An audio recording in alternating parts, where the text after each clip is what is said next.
tardes, Costa Rica, Centroamérica. Buenas noches, Argentina.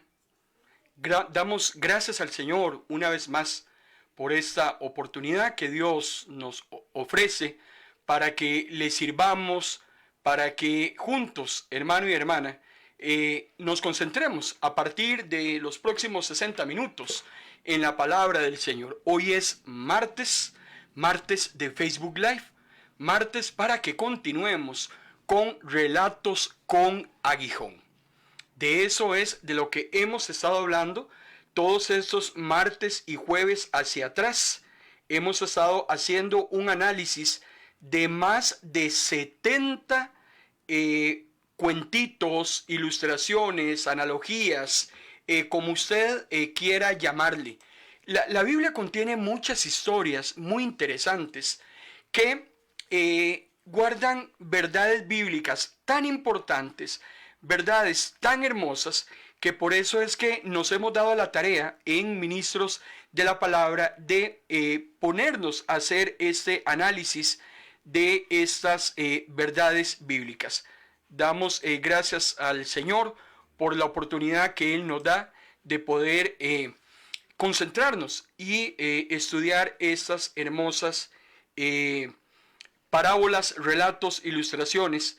Y hoy no es la excepción. Hoy vamos a analizar una de ellas que la hemos llamado El escape del prisionero. De eso es de lo que vamos a estar hablando en esta tarde-noche, de El escape del prisionero.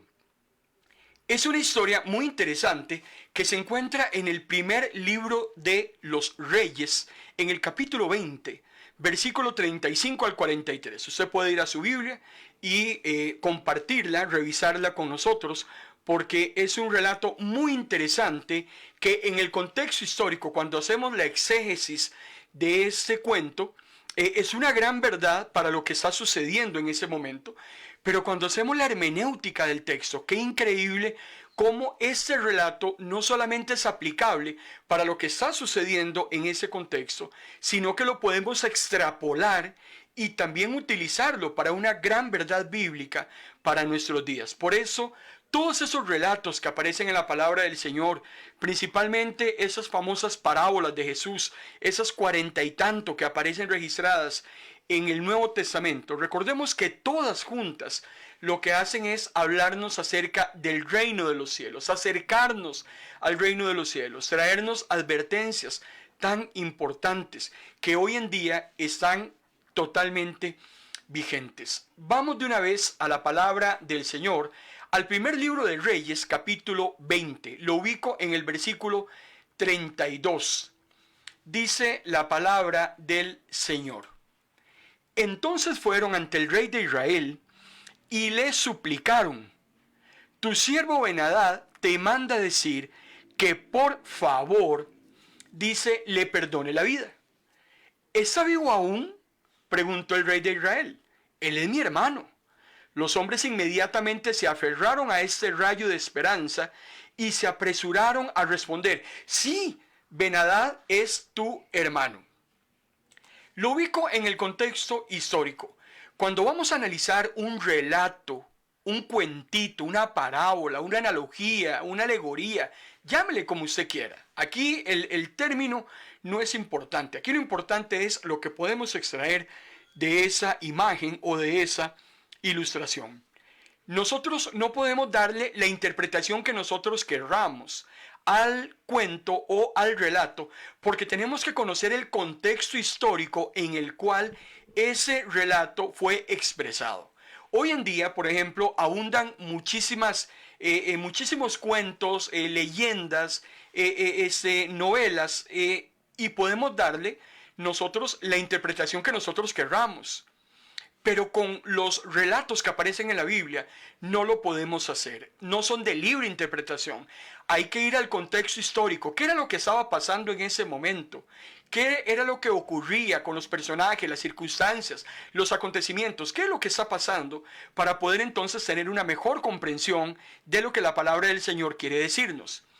Lo voy a ubicar en el contexto. Desde el año 950 antes de Cristo, al año 800, casi finalizando el reino que tenía Salomón, y luego viene el reino dividido, allá por el año 931, Israel libra 8 grandes batallas contra los sirios. Antes de los sirios, los grandes oponentes de los hebreos habían sido los filisteos. David tuvo luchas muy cruentas contra los filisteos. Saúl tuvo luchas muy duras también con los filisteos, pero ya en el contexto histórico del reino dividido, el enemigo potencial en esa época eran los sirios. En 150 años Israel tiene 8 grandes batallas con los sirios. El texto en el que nos encontramos, estamos en la guerra número 3. Una guerra ya por el año 871 que está librando Ben-Hadad II. Cuando usted escucha el nombre Ben-Hadad en el Antiguo Testamento, nunca me diferencia cuál Ben-Hadad es. Estamos hablando del rey sirio. Lo único que encontramos es el nombre. La Biblia no es precisa.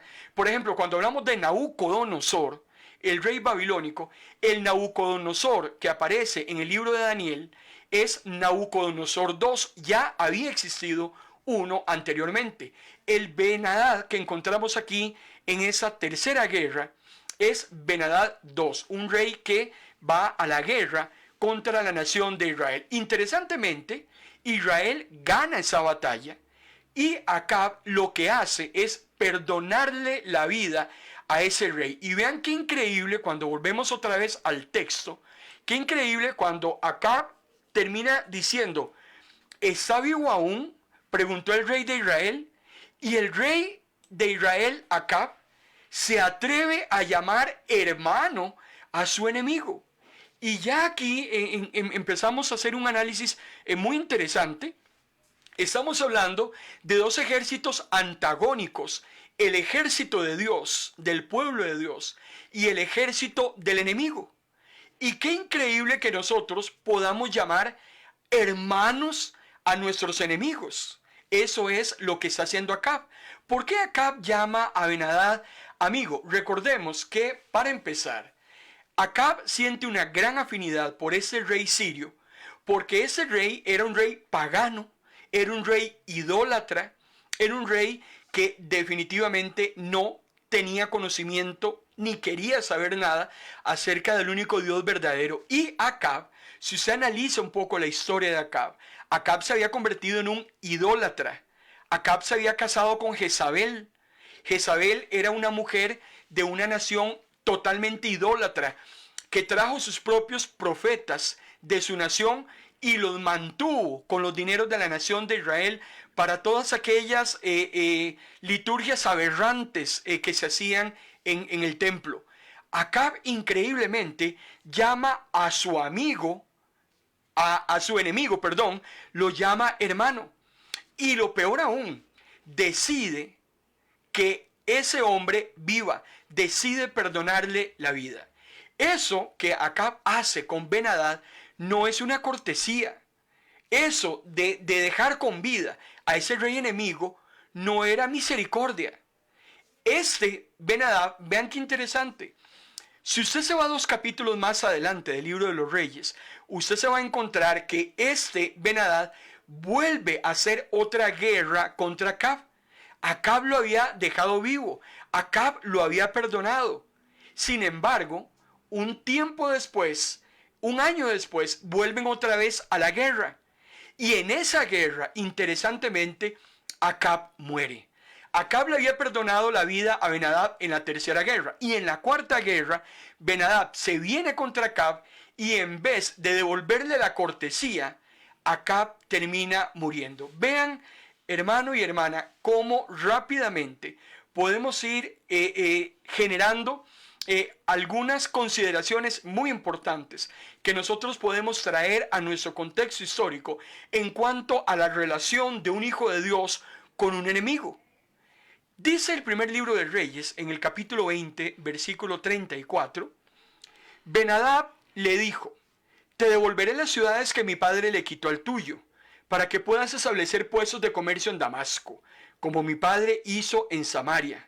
Acab le contestó: siendo así, te dejaré en libertad. De ese modo, Acab hizo un pacto con Ben-Hadad. Ese pacto lo está haciendo al finalizar la tercera guerra, donde Acab le perdona la vida.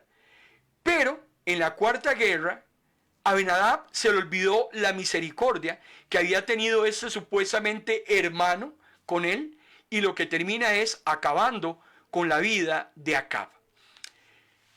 ¿Tenía Acab que hacer ese tratado con su enemigo? Por supuesto que no, porque las victorias en el contexto histórico, las victorias le pertenecían a Jehová. La victoria no le pertenecía al rey de Israel, porque era Dios el que peleaba las batallas de la nación.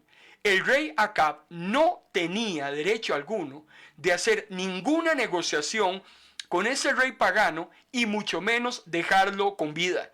La intención de Dios es que Ben-Hadad fuera totalmente aniquilado. Ben-Hadad tenía que ser totalmente destruido. Y por haberlo dejado vivo, eso lo que le ocasiona a Acab son más problemas, no solamente a él, sino a la nación de Israel. Y peor aún, haber dejado vivo a Ben-Hadad termina costándole al rey Acab la vida. Espiritualmente hablando, hoy en día, amado hermano y hermana, 2800 años después de este suceso, ¿qué podemos nosotros extraer? Y no he contado el cuento todavía. No ha entrado al escape del prisionero. Estamos en ese momento simplemente analizando esas actitudes de Acab y cómo tienen una afectación espiritual para el creyente hoy en día. Usted y yo, como hijos de Dios, somos llamados a destruir espiritualmente, porque estoy hablando de un plano espiritual. Usted y yo estamos llamados a destruir espiritualmente a todos nuestros enemigos. Nuestros enemigos espirituales no pueden quedar con vida. Cuando usted y yo venimos a Cristo, nosotros venimos enemizados con el mundo. Venimos enemizados contra Dios porque somos amigos del mundo. En el momento en que somos amigos de Dios, con el mundo nos tenemos que enemistar. La palabra dice: o somos amigos de Dios o somos amigos del mundo. No puede haber esas mezclas. Yo no puedo tener un pie en las tinieblas y un pie en la luz. Cuando yo vengo a Jesús, todo lo que yo hacía antes, todos aquellos amigos espirituales se vuelven en enemigos. ¿Por qué? Porque la luz y la tiniebla no pueden convivir en el mismo sitio.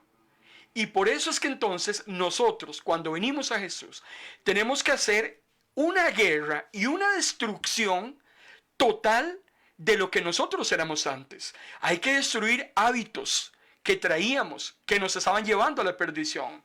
Hay que destruir relaciones.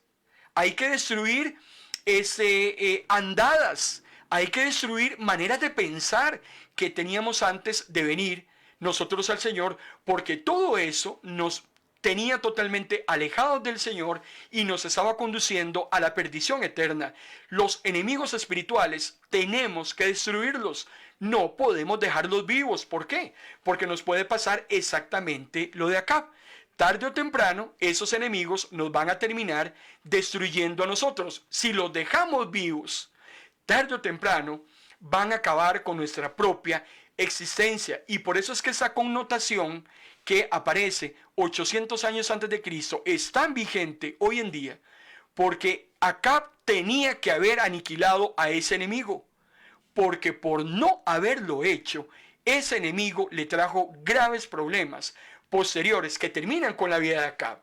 Si usted no extermina de su existencia todo aquello que le aleja de Dios, si usted decide guardarse 1 o 2 o 3 hábitos que usted tenía antes de venir al Señor, eso que usted se guardó, eso que usted no ha querido aniquilar, tarde o temprano va a acabar con usted.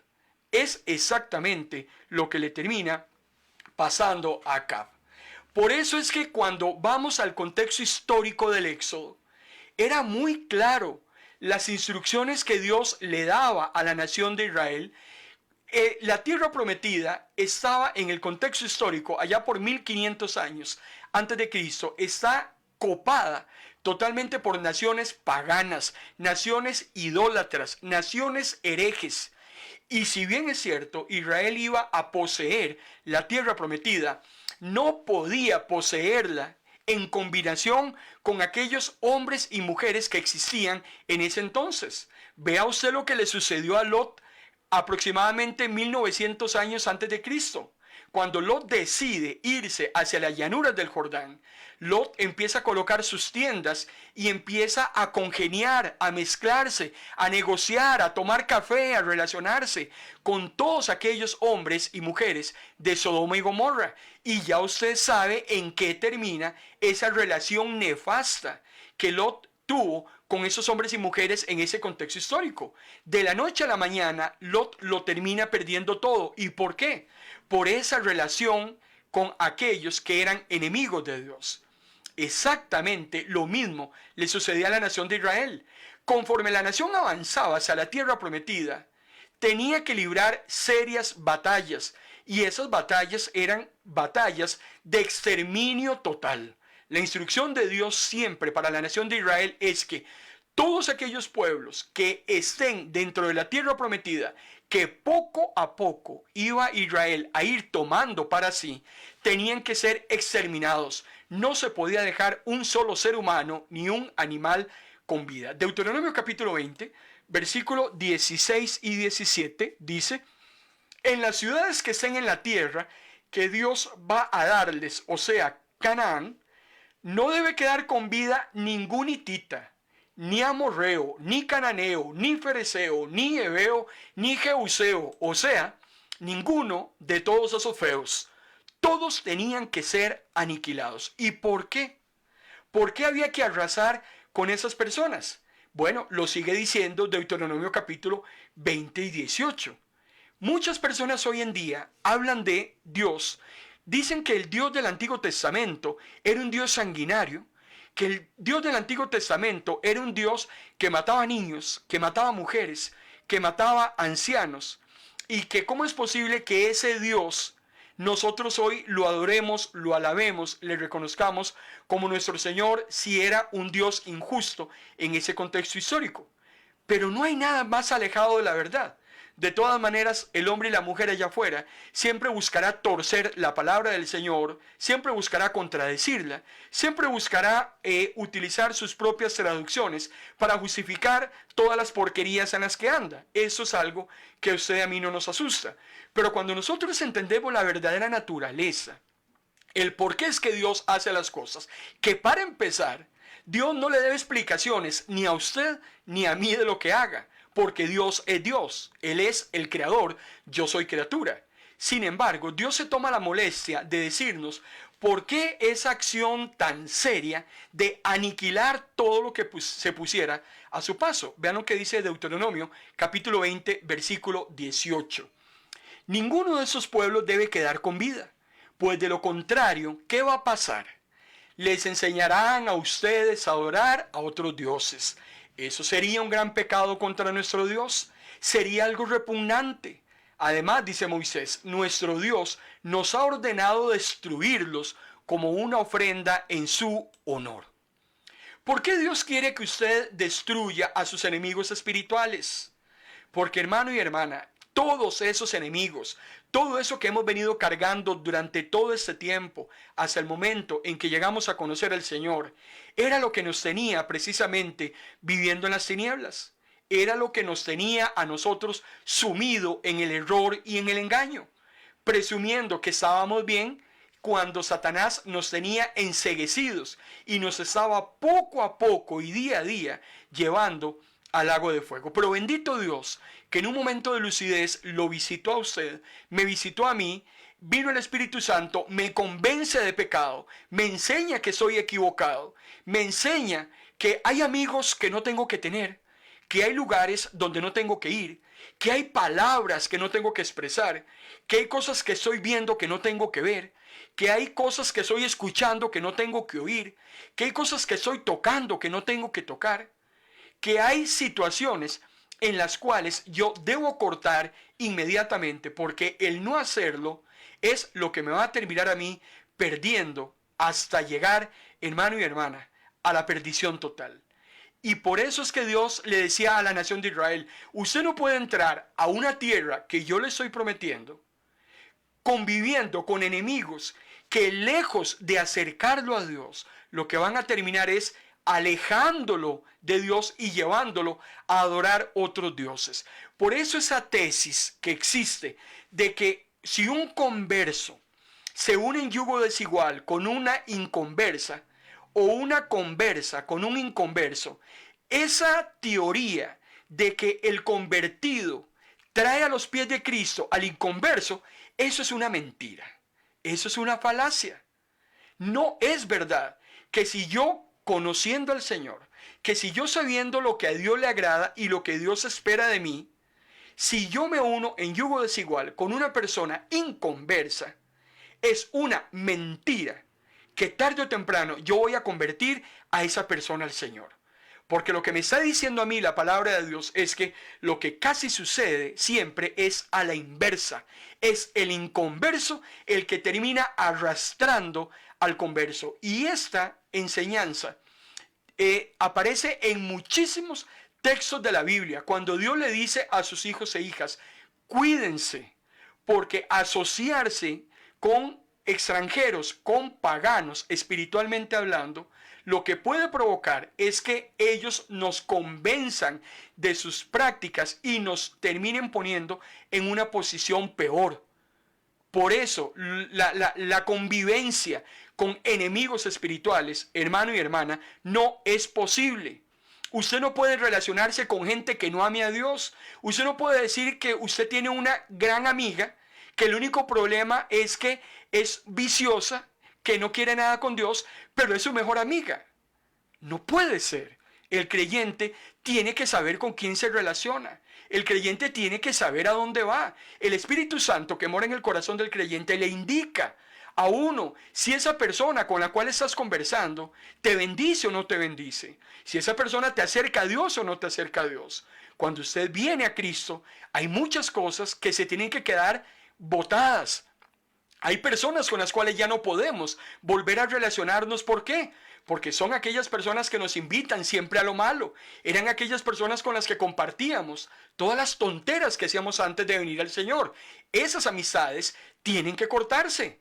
Espiritualmente hablando, tienen que aniquilarse. No es posible que yo siga entonces con esas amistades, compartiendo con esas amistades y diciendo que soy hija de Dios. No es posible hacer esa mezcla entre la luz y la tiniebla. Y así los lugares que tal vez antes frecuentaba, los vicios que yo antes tenía, definitivamente cuando venimos a Cristo es otra cosa. Aquel hombre y aquella mujer que continúa siendo el mismo cuando viene el Señor, con sus mismas prácticas, sus mismas amistades, lo mismo que hacía antes, hermano y hermana, con todo respeto, no ha nacido de nuevo. Olvídese. Olvídese de ese cuento, de que usted entonces, como ya ahora es una nueva persona en Cristo Jesús, entonces usted ahora puede seguir conversando con aquella fulanita que está totalmente perdida.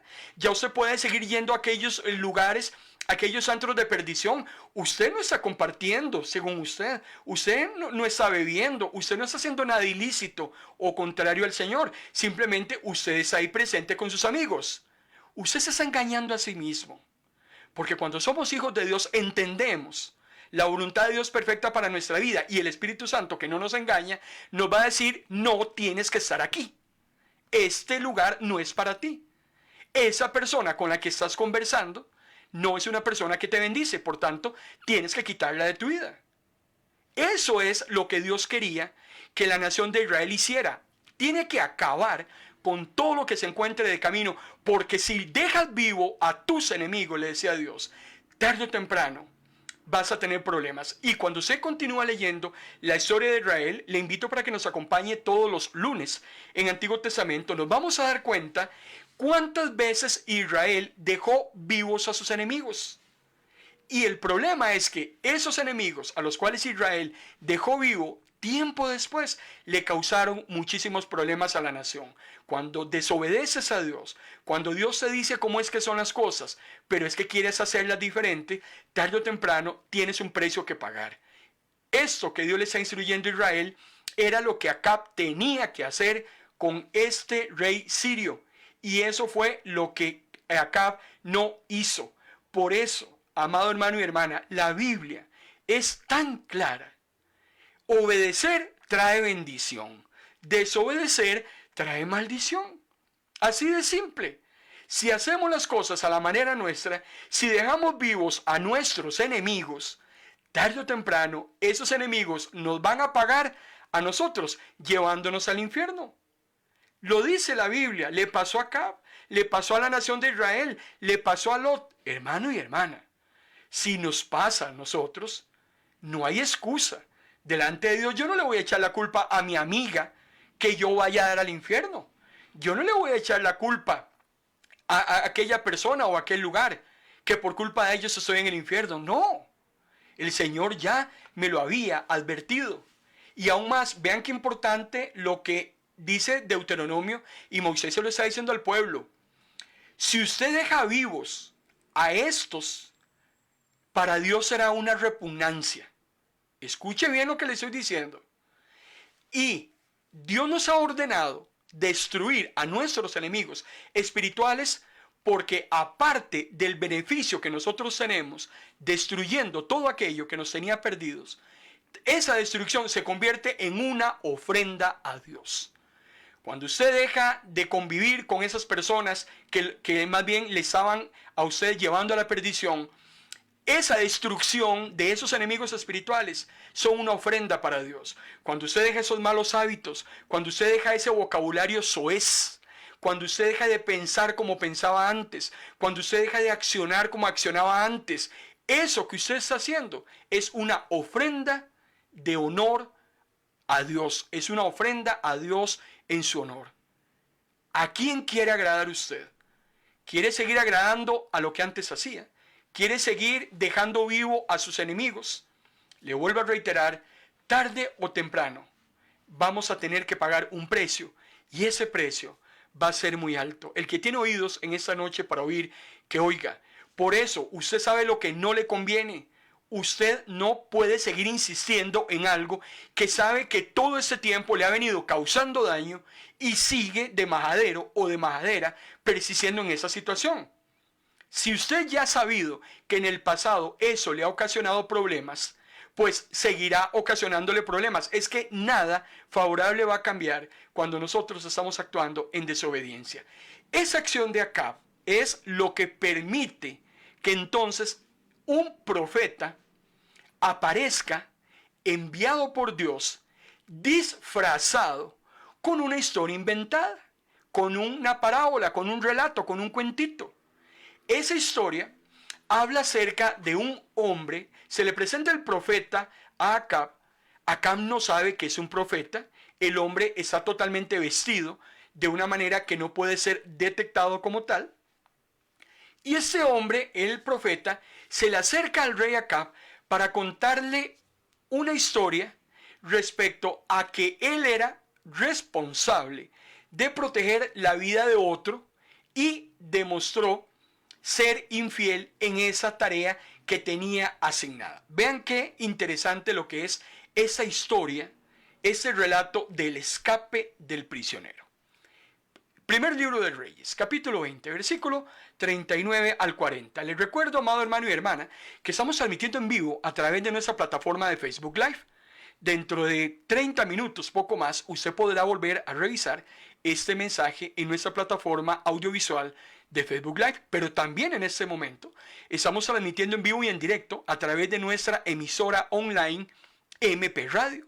Estamos transmitiendo para el mundo, con la posibilidad de llegar a 176 países y 7 de 8 personas, con una cobertura mundial. Muchos pueden estar escuchando esta palabra, y esta palabra es tan vigente aquí en Costa Rica como lo es en Colombia, República Dominicana, Argentina, Estados Unidos, Nepal, Chile, Guatemala y cualquier lugar, por más escondido que esté en este planeta, porque la palabra del Señor es viva y eficaz en cualquier lugar donde un ser humano se encuentre.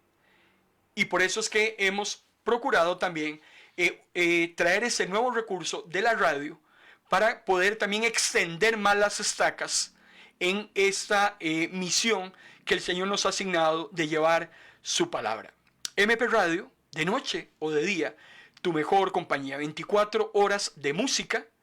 Usted puede escuchar la misma melodía cada 72 horas, cada 3 días.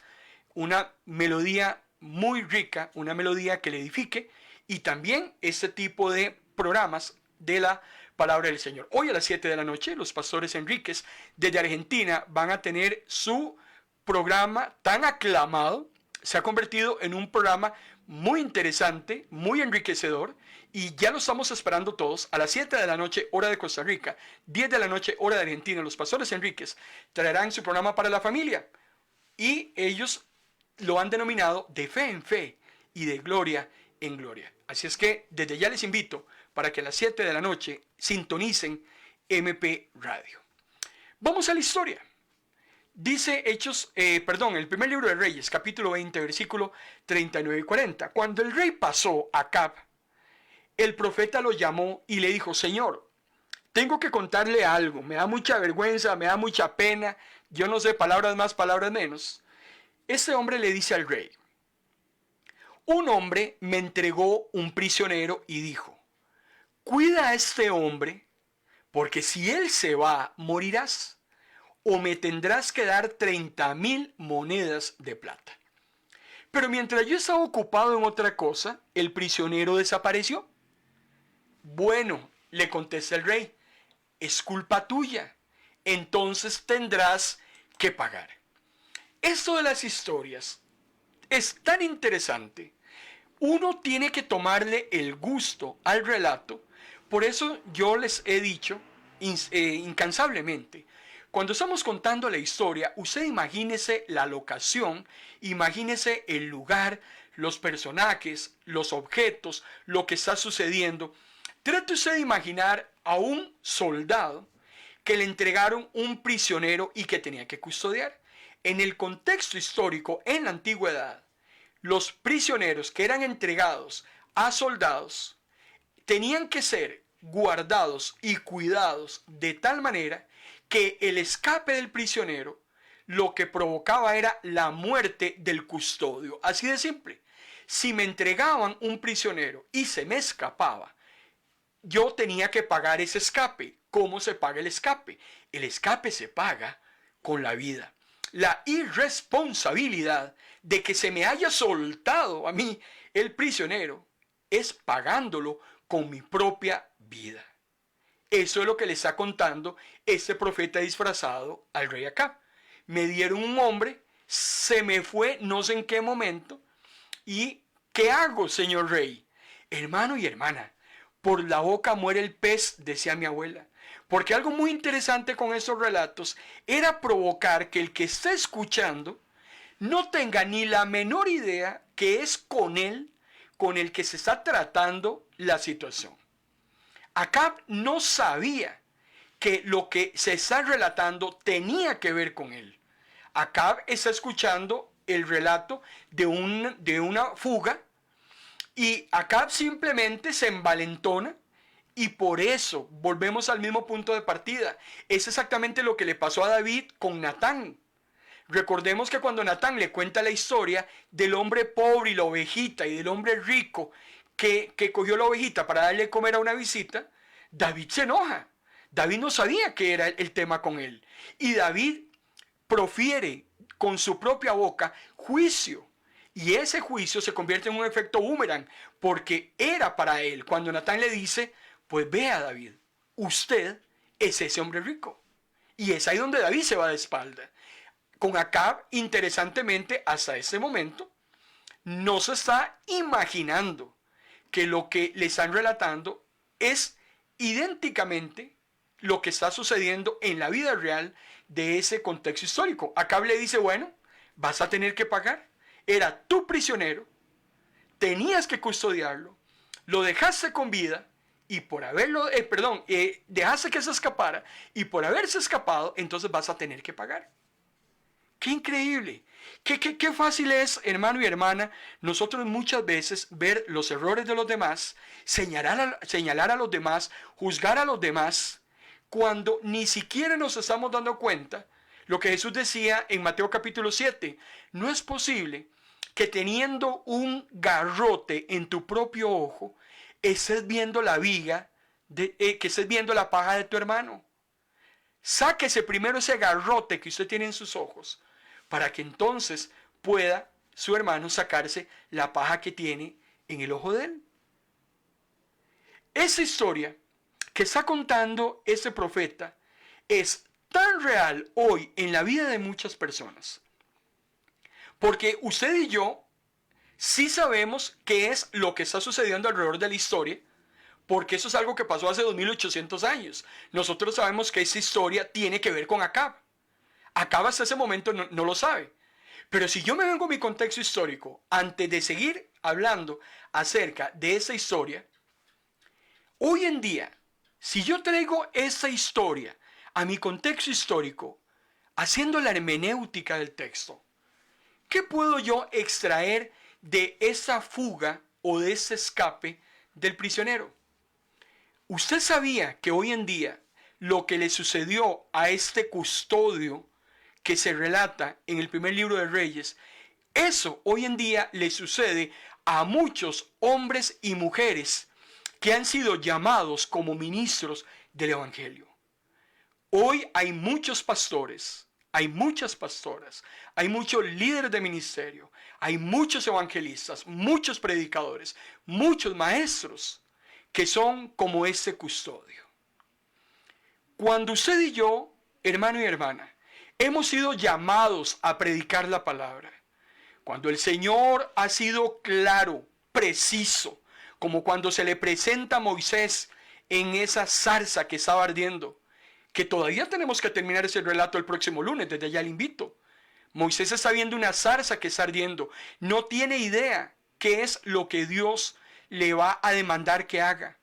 Y en un momento dado, Dios se le presenta a Moisés y le dice, lo necesito a usted ya en este momento para que se vaya a Egipto, me saque a esa gente de ahí y se lo lleve hacia el desierto. Los llamados de Dios son claros.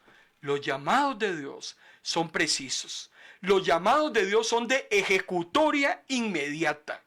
Dios nunca te va a llamar hoy para que hagas algo dentro de 5 años, para que hagas algo cuando tengas tiempo, para que hagas algo cuando ya no seas joven, sino que lo hagas cuando ya tengas toda tu vida arreglada y tal vez estés ya pensionado, y entonces Dios te va a decir, perfecto, ya arreglaste tu vida, ya crecieron tus hijos, ya adquiriste todo lo que necesitabas, tienes plata en el banco, estás tranquilo, tienes pensión, perfecto, entonces ya ahora me puedes servir. Eso no va a suceder nunca. Dios a usted cuando lo llama y no le pregunta si es hombre o es mujer. No le pregunta si tiene dinero o no tiene dinero. Cuando Dios te llama, no te pregunta si puedes o si no puedes. No te pregunta si quieres o si no quieres. No te pregunta absolutamente nada. Dios no hace preguntas. Dios gira instrucciones. Y ese es un problema enorme que tenemos los hijos e hijas de Dios. Aquellos que decimos que amamos al Señor. Aquellos que decimos que somos agradecidos con lo que Dios ha hecho en nosotros. Aquellos que decimos te amo, Señor, te alabo, pero que con nuestras acciones demostramos que totalmente somos diferentes. Cuando Dios llama, hermano y hermana, es para que aquello que Dios nos indica que hay que hacer, lo hagamos de manera inmediata. Dios no te pregunta si tienes miedo o si no tienes miedo. Dios no te va a preguntar si eres apto o no eres apto. Moisés le dijo a Dios, yo no soy apto para ir a sacar a la nación de Israel. Y Dios le dice, ¿y quién le dijo a usted que yo vengo buscando un hombre con aptitudes? Dios mira, hermano y hermana, el corazón. Dios no mira lo que mira el hombre. Dios lo que necesita de usted y de mí es un sí. Dios no te está diciendo que si tienes dinero le sirvas. Dios no te está diciendo que si eres un hombre o que si eres mujer le sirvas. Dios no te está preguntando la edad. A Dios no le importa tu profesión. A Dios no le interesa si tienes familia o no tienes familia. A Dios no le interesa si estás estudiando o estás desarrollando un proyecto de vida. Cuando el Señor te llama, hermano y hermana, todo lo que se está haciendo en ese momento se queda botado. Y por eso léase Lucas capítulo 9, versículos 57 al 62. Maestro, Jesús era el showman del momento. sus milagros, sus maravillas. La gente llegaba y sanaba. Jesús era el hombre que todo el mundo quería seguir. Se le acerca un tipo por allá y le dice, wow, maestro, ¿dónde mora usted? ¡Qué bárbaro! ¿Dónde almuerza? ¿En qué avión? ¿En qué clase ejecutiva? ¿En qué hoteles se hospeda? Y Jesús le dice, ¿estás hablando en serio? ¿Usted cree que esto del evangelio es un asunto de generar dinero, de hacerse rico, de buscar fama? Las zorras tienen su guarida. Las aves tienen su nido. El Hijo del Hombre no tiene nada. ¿Y por qué hay muchos hombres y mujeres hoy en día que les ha costado entender que seguir a Jesús es otra cosa? Como cuando Jesús le dice a aquel hombre, a un segundo hombre, ¿sabe qué? Deje lo que está haciendo y a partir de ese momento usted me va a seguir. Ay, Señor, es que tengo que enterrar a mi papá. Y Dios te dice, oiga, pero si su papá ni siquiera se ha muerto. Entonces, tranquilo, espere que su papá se muera. Y cuando su papá se muera, entonces va y me busca. No. Jesús le dice, usted deje que los muertos entierren a sus muertos. O me sigue o me sigue. Pero si usted y yo seguimos persistiendo, hermano y hermana, en esa negativa contra Dios, si empezamos a decirle que no a Dios, ay, ¿por qué es que me siento tan presionado que no puedo servir a Dios? Ay, no, es que me da tanto miedo equivocarme. Entonces ya parecemos aquel hombre al cual se le entrega un talento y por miedo a su amo, cogió el talento y lo escondió. ¿Y cómo le fue? A Dios no le puedes decir que no. Y te estoy dando en esa noche con toda mi consideración y con todo mi amor, te estoy dando tal vez el mejor consejo que hayas escuchado. Nunca le digas a Dios que no. Nunca le digas a Dios que mañana. Nunca le digas a Dios que mi familia, que mi nieto, que mi tía, que mi trabajo. Dios no permite excusas. Porque aquel que pone su mano en el arado, y escúcheme lo que le estoy diciendo, y el que tiene oídos para oír en esta noche que oiga, aquel que pone su mano en el arado y vuelve a ver hacia atrás, no es digno de mí, dice Jesús. No le puedes estar diciendo a Dios que no. Ese es el problema de muchos hombres y mujeres hoy en día. Son como esos custodios a los cuales Dios les ha dado una responsabilidad tal que simplemente cuando se me ocurre, cuando me da la gana, le digo a Dios que no, boto todo, tiro todo, todo se queda botado, porque no me da la gana. Porque a partir de hoy me enojo con el fulano, me enojo con la pastora, me enojo con el ministro, entonces ya no me da la gana. Pero hermano y hermana, perdóneme y discúlpeme, pero el problema suyo no es con el ministro. El problema suyo no es con su pastora. El problema suyo es con Dios. Si usted a mí me dice que no, no tenemos problema. Yo no me voy a enojar. Porque no me estás diciendo que no a mí. Le estás diciendo que no a Dios. Usted es custodio de una misión que Dios le ha asignado a usted. A usted. Ese prisionero Dios se lo dio a usted. Esa tarea Dios se la dio a usted. Como Dios a mí me ha dado las tareas y responsabilidades que cada uno tenemos que dar cuenta. Usted no va a dar cuenta por mis responsabilidades. Ni yo le voy a dar cuenta a usted por las mías. Cada uno tiene que presentarse delante del Señor. Pero si yo permito que el prisionero se me escape, hermano y hermana, vamos a tener que presentarnos delante del Señor y pagar con nuestra propia vida. Porque lo que sucedía en el contexto histórico, en el mundo espiritual sucede de la misma manera. Leas el libro de Ezequiel. Si usted sabe que una persona necesita escuchar el mensaje de la palabra y usted no le habla de ese mensaje y esa persona continúa en pecado y muere, esa persona se pierde, claro, porque estaba en pecado. Pero que usted evada su responsabilidad, eso usted tendrá que darle cuentas a Dios. Y eso, hermano y hermana, se paga con sangre.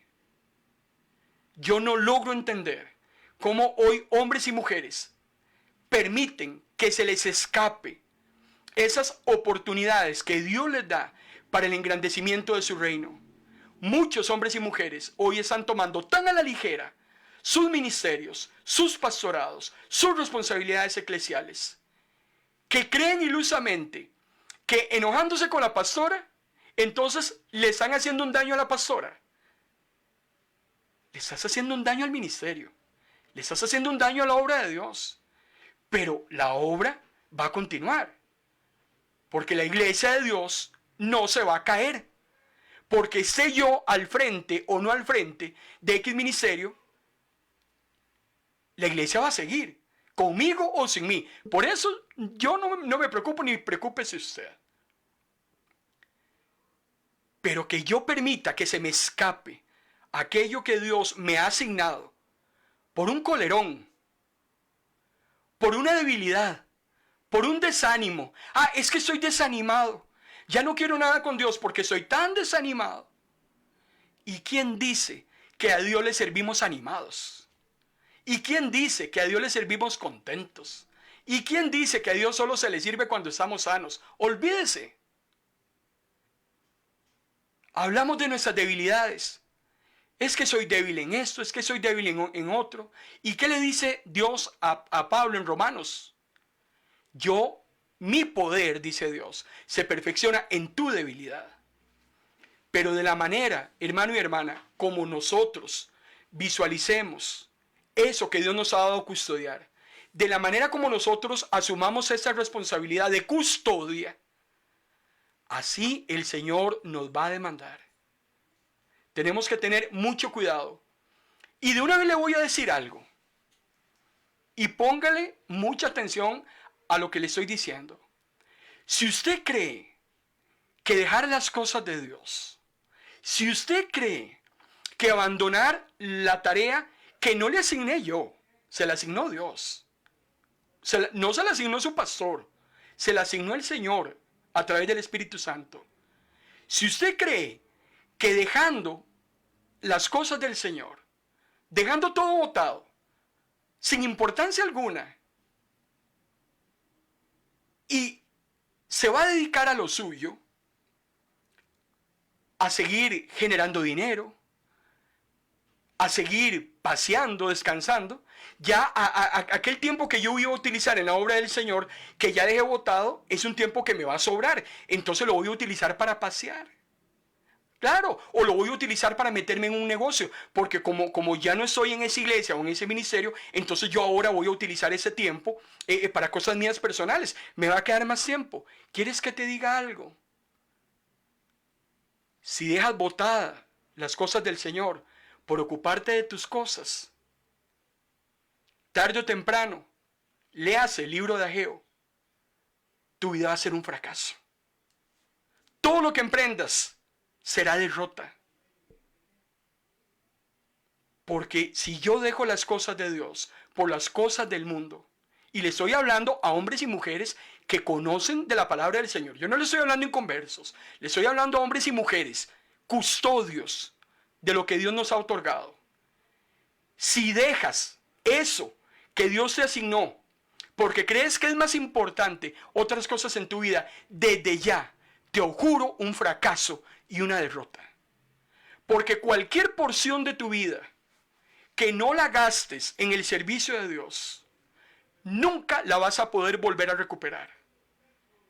Y el Señor te lo dice, claro, estás pendiente de tu casa, pero mi casa está descuidada. Es así. Estás más preocupado por tu trabajo que por engrandecer el reino. Es así, te dice Dios. Está bien. De acuerdo. Deja botada tu tarea. Deja botada tus responsabilidades. Ya no prediques más. De acuerdo. Pero te voy a decir algo. Todo lo que siembres se te va a dañar. Todos los negocios que emprendas vas a fracasar. Te van a robar. Te van a saquear. Todo lo que hagas, por mejor intención que tenga, te va a salir mal. Porque si prefieres las cosas del mundo en vez de las cosas de Dios, hermano y hermana, líbrese quien pueda. Primer libro de Reyes, capítulo 20. Entonces el profeta se arrancó el vendaje de los ojos, y el rey lo reconoció como uno de los profetas. El profeta le dijo: el Señor ha dicho, don Acab, que por cuanto tú has salvado la vida del hombre que yo te dije que debía morir, tú morirás en su lugar, y tu pueblo morirá en lugar del suyo. ¿Escogiste dejar vivo a tu enemigo? Perfecto. Las instrucciones de Dios, hermano y hermana, no permiten negociación. Cuando Dios quiere una instrucción, se acata y punto. No puedes asumir ni alegar absolutamente nada, porque lo que decidas en base a esa instrucción es lo que te va a acarrear bendición o maldición.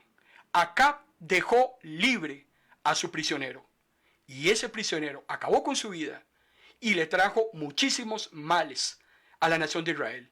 La Biblia es clara. Usted, hermano y hermana, no puede comprometerse ni hacer arreglos de ninguna especie con el mundo a expensas de dejar la obra de Dios botada. Usted no puede compartir con las tinieblas y pretender seguir viviendo en la luz. No hay un encuentro. Primera de Juan capítulo 1, versículos 5 al 7, dice el apóstol: Dios es luz y en él no hay tinieblas. Por lo tanto, si afirmamos que somos amigos suyos y seguimos viviendo en las tinieblas, mentimos. No estamos poniendo en práctica la verdad. Pero si al igual que Cristo vivimos en la luz, entre nosotros habrá compañerismo. ¿Quiénes son sus amigos? ¿Quiénes son sus hermanos? Esos que blasfeman contra Dios. Esos que no quieren nada con Dios. Esos que buscan todo momento para perderse ellos mismos y perderte también a ti. Esas son tus amistades. Vamos a seguir frecuentando los mismos lugares. Vamos a seguir dejando con vida a nuestros enemigos. Vamos a seguir dejando las cosas de Dios botadas, porque creemos que otras son más importantes. Yo esperaría que no. Que sea el Espíritu Santo el que esté en esta noche hablando a tu corazón. Que sea el Espíritu Santo. De lo que te he dicho en esta tarde-noche, recoge lo bueno, que creo que es todo. Tráelo a tu vida. Que sea el Señor el que te indique qué pasa contigo. ¿Por qué actúas de esa manera? ¿Qué es lo que verdaderamente hay dentro de ti? Que sea el Señor el que se encargue de hablarle a cada uno en esta tarde-noche. Padre, gracias. Gracias, Señor, por tu palabra. Gracias, porque siempre hay algo en tu palabra que tiene que venir a nuestras vidas como un aguijón, entrar hasta lo profundo, Señor, de cada uno de nosotros, escarbar lo que hay dentro, Señor, y hablarnos. Gracias por tu palabra. Gracias, Señor, porque podemos en esta noche valorar, analizar, revisar dónde están mis prioridades, qué es lo que yo quiero hacer, qué es lo importante, qué es lo que te agrada. ¿Seguiré conduciendo mi vida como hasta el día de hoy lo he estado haciendo lo que me da la gana, en rebeldía? ¿O de una vez y por todas me dispondré con toda humildad a venir delante de tu presencia y no permitir que lo que tú me has dado en custodia se me pierda? En el nombre de Jesús. Amén. Cuide, hermano y hermana, aquello que Dios le ha dado a usted para custodiar. No permita que se le escape. Le saluda a su hermano en Cristo, Marco Peña. Gracias por haber estado con nosotros en esta noche. Si Dios lo permite, el próximo jueves tengo otra historia que contarle. El próximo jueves, si el Señor lo permite, le voy a hablar acerca de un sembrador que era muy sabio. Un cuentito muy interesante que sé que vamos a extraerle una gran verdad bíblica y sé que el Señor le va a edificar. Hasta el próximo jueves, si el Señor lo permite. Y que Dios, hermano y hermana, les bendiga.